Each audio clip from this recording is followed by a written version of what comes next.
I hope everyone can hear me. I'm not getting any sound, so I'll apologize in advance. So the question I see is from Scott. How do I develop my characters? Um, Honestly, they just sort of walk into my head and start talking to me. I don't always know why they're there or always what they want immediately, but they walk into my head and start talking to me and say, "Hey, I have a story. Would you, tell it with me?" And over, a few days, weeks, sometimes months, I sort of get the story out of everybody, and then I sit down and start writing a book. I think that real people are flawed. I'm not perfect. I don't know anybody who is perfect, and I thought if we have to read about perfect people, that's pretty dull too. So I think everybody in real life has a flaw. Everybody in real life has a stubborn streak, and you don't always change your mind overnight. And sometimes you need a little more proof to change your mind or think about things in a different way. So that's how I approach characters, is, the way I think people approach real life. Avery, thanks for the question. Where do I get the inspiration for my novels? I can get inspiration from a lot of places. I would say probably the number one way I get inspired is through music. I'm always listening to something, and I'm always trying to grow my playlist. And I think most of the time I'm looking for that something that's going to inspire me to look at a book a different way or look at a character a different way. Just something that's going to take me outside the box is probably the best way to put it, and think about things in a fresh perspective.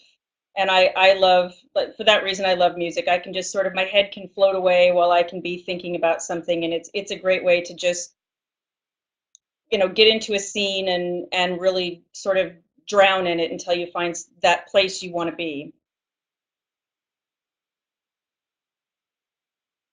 What am I reading now? Unfortunately, my deadlines have been so crazy. I haven't read anything in a really long time. I'm honestly not reading anything right now.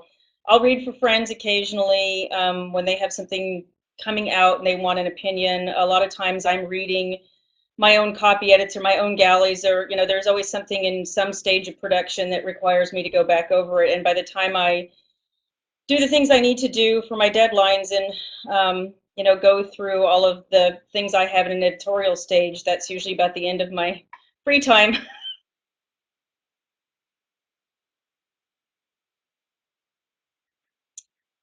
um, Forever Yummy. I read that I gave up a perfect job. Yes.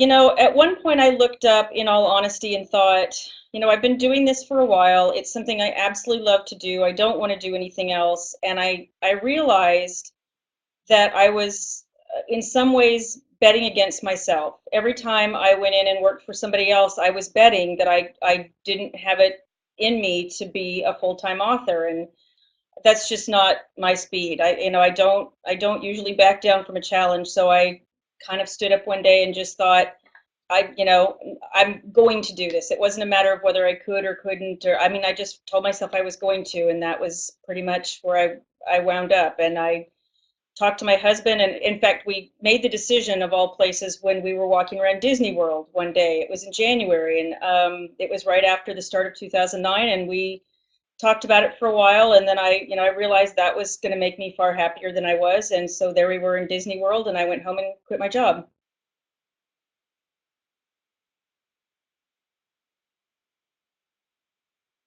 So the question is about Forever Wicked, and while it's part of the Wicked Lover series, can it be a standalone? Yes. I created this novella from some characters that I have mentioned in the series before. Until they haven't been major players. It was something that was in the back of my head. I have, a billionaire and a police officer, and I wanted so much to know what drew them together and what their relationship was like. So I had that kind of brewing in the back of my head for a few years, and then I finally decided, when the opportunity to write for 1001 Dark Nights came, I thought I want to explore this. This was, kind of the right time, right circumstance, and so I, sat down and gave Jason and Gia some thought, and I'm really happy with the finished product, and I hope you are too.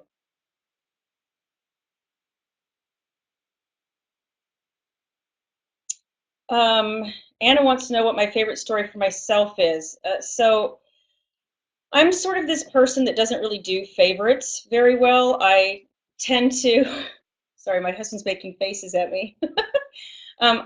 I have this sort of, I do everything by moods, which sounds probably a little floaty and dreamy, and I'm not often like that, but I do a lot of things based on how the mood strikes me, and I'll even write to some degrees in that way. I sit down and write every day, but I will choose different music or a different atmosphere or, something to be different depending on what I think is going to maximize my creativity.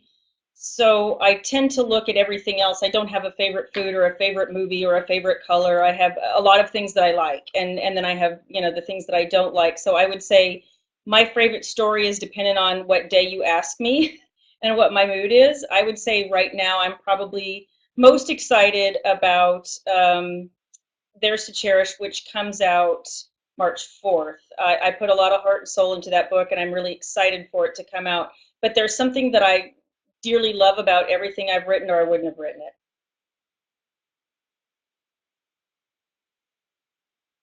What made me decide to write sexy romance novels? At the end of the day, I'd written a lot of different things. I've written historicals, I've written paranormals, I've written straight contemporaries, I've written erotics. But one of the things that everything had in common was they were all relatively sexy. Even my historicals, which started coming out under my name Shelley Bradley back in 2000, were all really quite sexy for the time. So I realized. You have to have your own voice. You have to be you. You have to write what resonates with you. I think if you're trying to force it or be something that you're not, it tends to be something that you don't enjoy it. I think readers don't enjoy it. So I looked for the things that I enjoyed most, and you ask yourself, what kind of book do I want to read? What are things that I'm excited about? And you know, I like suspense. I like flawed characters. I like sexy books. So that's where I went.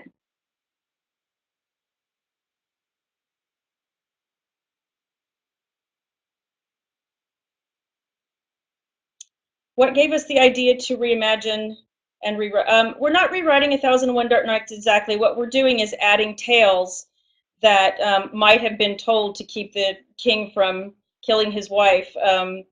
We all wanted to contribute something, and so you'll find that all of the stories in the series are a little bit diverse, and everybody's writing something from one of their series, but they're all going to have in common that they're exciting and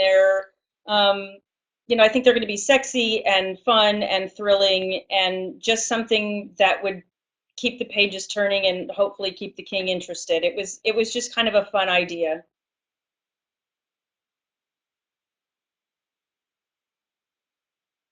I've written erotic, paranormal, and historical. Do I have a favorite? This is going to go back to my sort of favorite question. It really depends on my mood. There's something I love about writing all of them, or I wouldn't do it. I would say, I think the nearest and dearest to my heart is probably erotic. It's something that I can,